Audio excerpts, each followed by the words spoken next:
Alright, so we gotta absolutely talk about the new 3.5 amphoreus trailer. I am sorry I haven't been able to talk about it sooner, I had some shit going on, but this trailer was absolutely bonkers. If we get one more form of Dong Heng, we'll have a full team of Dong Hengs. Let that sink in. March 7th has turned herself into October 31st. The flame chasers from the original amphoreus trailer that were hidden are now revealed, getting to see Iron Tomb finally, and Sirene's new form, which is a huge nod and homage to Honkai Impact 3rd's Elysia. It's funny, the longer amphoreus has gone on, the more amphoreus is really looking like the Elysian realm, the exact thing amphoreus is based off of. So let's go over everything, and let's start with the most obvious and glaring one. March 7th, who's been a mascot of this game and a complete mystery since the very beginning. Since the whole point of March 7th is we don't know anything about her. We found her encased in ice, and now here we are. Now, what's interesting about March 7th is she seems to be from Amphoreus, but has left Amphoreus. Like, she clearly has ties to here before. Just going by her splash art alone, the name Evernight is the 3rd month of Amphoreus, and it's not just the 3rd month, but it's the month that the Flame Chase journey officially began, when Tribios grabbed the core Flame of Passage, becoming the first ever Flame Chaser. But this also deeply connects her to the Titan of Time, which comes to no surprise to anyone, considering the very moment we whipped out March 7th's camera back in 3.0, Orynyx mentions the name Mother.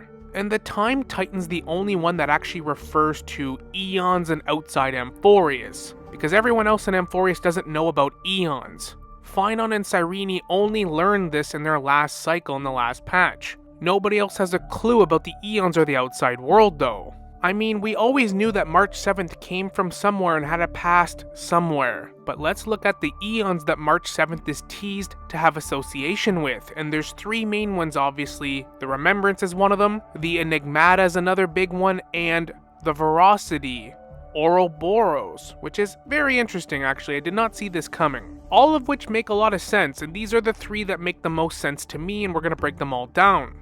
Obviously, being connected to Foley makes sense. March 7th has had ties to Foley since the beginning of the game, but what I find interesting is the Enigmata.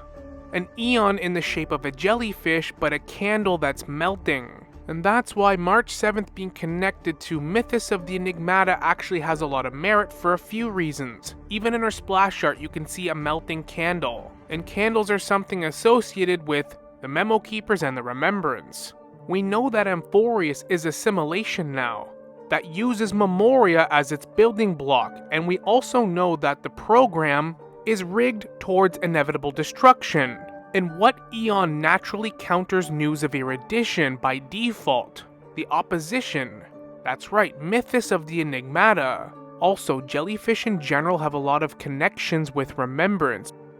Jellyfish, despite lacking a central brain, actually are connected closely with Remembrance and remembering, because they learn through a form of memory and associative learning. That's why you can see in Foley's art, it's sort of in the shape of a jellyfish, but what's the point of Mythos then? What does that have to do with it? Well, Mythos is in the form of a broken and torn jellyfish, referencing the akin and deliberately destroyed version of the cognitive center of the human brain. And according to Herda, the path of the Enigmata was born from the Remembrance, suggesting that Mythos was born from the Remembrance itself, is connected to that path, and they might even be working together. Mythos also counters erudition, which we know is playing a big part in operating Iron Tomb, a Lord Ravager. Amphoreus' entire story is centralized around Rupert the First and the Second, the Scepters, and then Lygus. From top to bottom, Amphoreus' entire existence has to do with the erudition, so Mythos being present here as a nice cameo Aeon or path makes sense. Also, Amphoreus is confirmed now assimilation by Iron Tomb, trying to perfect itself all these cycles, and Lygus running the calculations. Amphoreus is based off the real world in Honkai Star Rail because that's the only thing you can base assimilation off. What you know already about the real world, which is why the Titans all reference the actual Aeons. So for March 7th to be this missing 13th Flame Chaser in a very backhanded way, probably left Amphoreus for a while, connected to the Enigmata, through the remembrance, there is certainly enough evidence to suggest that it's a possibility. The Enigmata basically represents like the secret half of Fully. And because March 7th's earrings are upside down, kind of in the shape of a question mark, I mean, I don't know, who can say for sure, but you could also say that these earrings perfectly resemble a certain curio that represents a hook to lure out and catch a Leviathan in the simulated universe. And they say Ouroboros themselves was ascended from a dusk Leviathan. And I mean, we did see her eat Amphoreus in its entirety in the trailer. I mean, I don't know what that means exactly, but it's definitely something a follower of Veracity would do. And of course, there's a ton of Veracity references in this trailer, or at least they look like it. If they weren't trying to reference the Veracity in this trailer, then they sure as hell did a good job at misleading us. Personally, I think Mythos is the most likely option, but it's hard to say for sure. The entire point of the Enigmata is to be misleading and hard to understand. Perhaps March 7th was really dangerous in this form to begin with, which is why she was found by the Nameless, sealed away in 6-phase ice. Hopefully 3.5 will answer most of our questions about March 7th, and how she's already connected to Amphoreus, why the Titan of Time refers to her as Mother, and how she escaped, why we haven't seen her in Amphoreus yet. And that really is a big point of this whole trailer. This entire new cycle looks completely different, and there's a lot of changes that happen ever since the Trailblazer became the new Deliverer. I mean, it's literally right there in the title, before their deaths. 2 Chrysos heirs that died before we arrived in Amphoreus, and died very early on in the cycle process. We have Seirdra, who inherits the core flame of law and justice, who kinda looks like Farina from Genshin Impact if I'm being honest with you, the Archon of the Nation of Justice, who would have thought. We have Hycelins, who is the demigod of the Ocean Titan, and then of course Dong Hung taking a new form, who looks like he'll be taking the core flame off of Terravox, who was the previous demigod of the Earth Titan, hinted at to be a dragon already. So it makes perfect sense for Dong Hung, who is already of the dragon race, the Vidyadhara, in Barbiter Lunae, one of Long the Permanence's scions, giving the Permanence path now a connection to Amphoreus. They also hinted at the fact that this version of the Black Tide is going to be a little bit different. Like, the cycle process has now changed since we are in the mix, we're the Deliverer now, and apparently this new version of the Black Tide isn't going to encroach on Amphoreus as quickly, and obviously it's going to make a huge difference that we are the main Deliverer now, the Trailblazers, and Dong Hung and March 7th are now present in the equation, meaning that the old Chrysos heirs that were dead when we first arrived in Amphoreus will actually live to the end of the cycle, or closer to the end now, in this new version of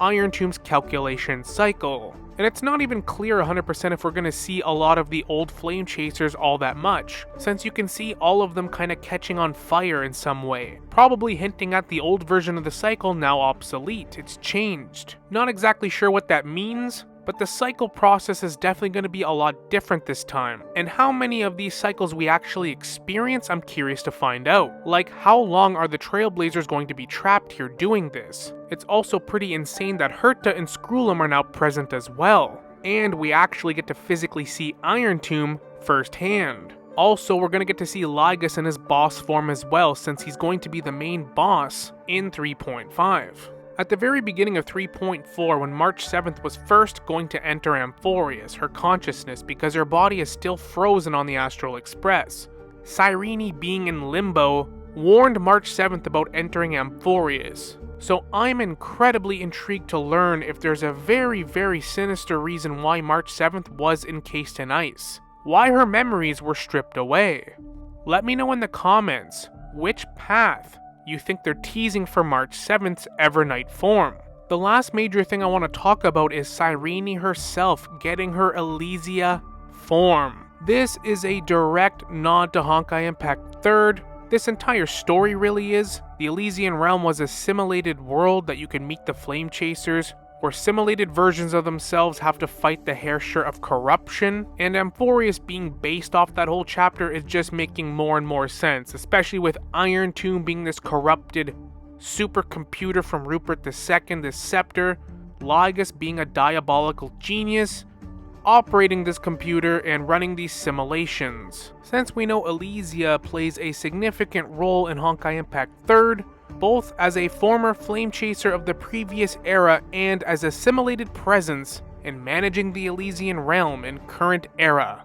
Personally, I thought it was a very nice touch in the trailer and probably the most underrated part of the whole trailer in my opinion. Pay their respects to Honkai Impact 3rd and what this whole chapter is based off of. Which is actually very fitting too, because this exact form of Elysia is her Herrscher of Humanity form. And Sirene really does embody humanity of all the Chrysos heirs and everyone in Amphoreus. Already getting the gaze of Fully, she kinda acts like the memory of Amphoreus that holds everything together. Sirene really is the glue that holds this whole place together, holds humanity together, keeps it intact, keeps it alive, and has been keeping Iron Tomb from reaching 100% along with Phynon this entire time.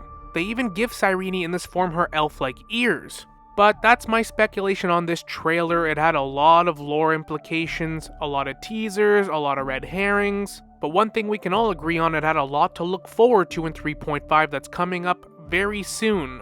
I'm not going to speculate on it too much more, but I am very curious to read your thoughts in the comments. But I do have to admit that they did a phenomenal job with Amphoreus so far, and we still have lots left to look forward to. If you're playing a chapter where you can't exactly pinpoint what's going to happen, it means it's a good story, it's intriguing, and more importantly, it's not very predictable. I did not see this happening with March 7th, I did not see this coming at all. But again, let me know your thoughts in the comments. Thank you so much for watching, I hope you enjoyed the video. Like and subscribe if you'd like to see more content like this, and as always, we will see you all in the next one. Later.